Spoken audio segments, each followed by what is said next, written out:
இன்றைக்கி நம்ம ரொம்பவே ஹெல்த்தியான ஆரோக்கியமான ஒரு ரெசிபி தான் பார்க்க போகிறோம். அதுக்கு நான் தினை எடுத்திருக்கேன். தினை வந்து 2 கப் அளவுக்கு தினை எடுத்திருக்கேன். இதை நல்லா கழுவிட்டு இந்த மாதிரி உணர்த்தி எடுத்து வச்சுக்கோங்க. அது கூடவே இப்போ 2 கப்புக்கு எந்த கப்பில் மெஷரிங் பண்ணமோ அதிலே 1 கப் அளவுக்கு நாட்டு சக்கரை எடுத்திருக்கேன். கூடவே ஏலக்காய் தூள், முந்திரி பருப்பு, திராட்சை பொரிக்கிறதுக்கு தேவையான அளவு நெய், அவ்வளோதாங்க. அடுப்பில் கடாய் வச்சிட்டேன். அடுப்பை வச்சுக்குவோம். இப்போ கடாய் நல்லா சூடாயிடுச்சு. நம்ம எடுத்து வச்சிருக்க தினையை வறுத்து எடுத்துக்குவோம்.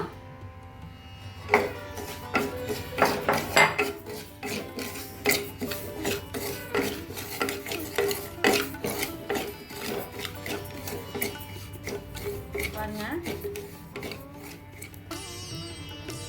லைட்டாக பொரியிற மாதிரி வந்துச்சுல, இந்த ஸ்டேஜில் அடுப்பு ஆஃப் பண்ணிக்கணும்.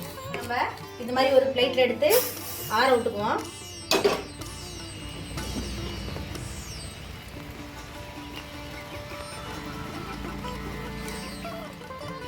இப்போ பாருங்க, நல்லா ஆறிடுச்சு. இப்போ இதை வந்து நம்ம ஒரு மிக்ஸி ஜாரில் சேர்த்துக்குவோம். ஒரு சிட்டி அளவுக்கு ஏலக்காய் தூள் சேர்த்துக்குவோம். ஆக்கிக்குவோம். பவுடராக நுணுக்கிருக்கோம். இப்போ இதை நம்ம இந்த மாதிரி ஒரு அகலமான பாத்திரத்தில் கொட்டிக்குவோம்.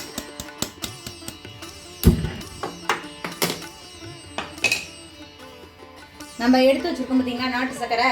இப்போ 1 கப் அளவுக்கு நாட்டு சர்க்கரை எடுத்துக்கிட்டோம். அது கூடவே ஒரு 1/2 டம்ளர் அளவுக்கு தண்ணி சேர்த்துக்குவோம், கரையிற அளவுக்கு.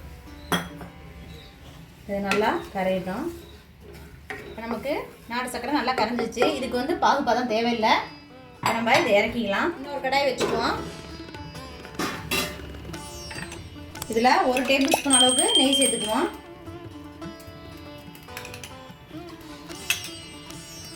இப்போ கடாய் சூடாயிடுச்சு. நம்ம எடுத்து வச்சிருக்க முந்திரி திராட்சையை அதோட போட்டு வறுத்து எடுத்துக்குவோம்.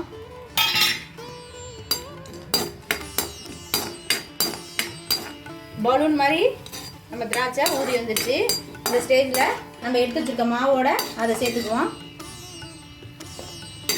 இது கூட நம்ம நாட்டு சக்கரை எடுத்து வச்சுருக்கோம் பார்த்தீங்களா, அதே ஒரு வடிகட்டி வச்சு வடிகட்டி அதோட சேர்த்துக்குவோம். மாவு அதுவும் ஒன்றாகிற மாதிரி கிளறி விட்டுக்குவோம்.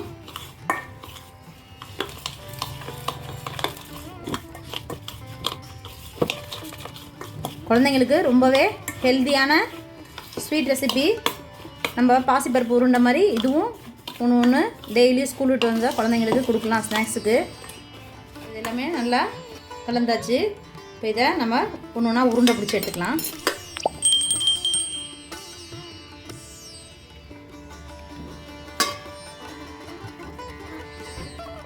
நல்லா அழுத்தம் கொடுத்து அப்படியே உருட்டி எடுத்துக்கணும்.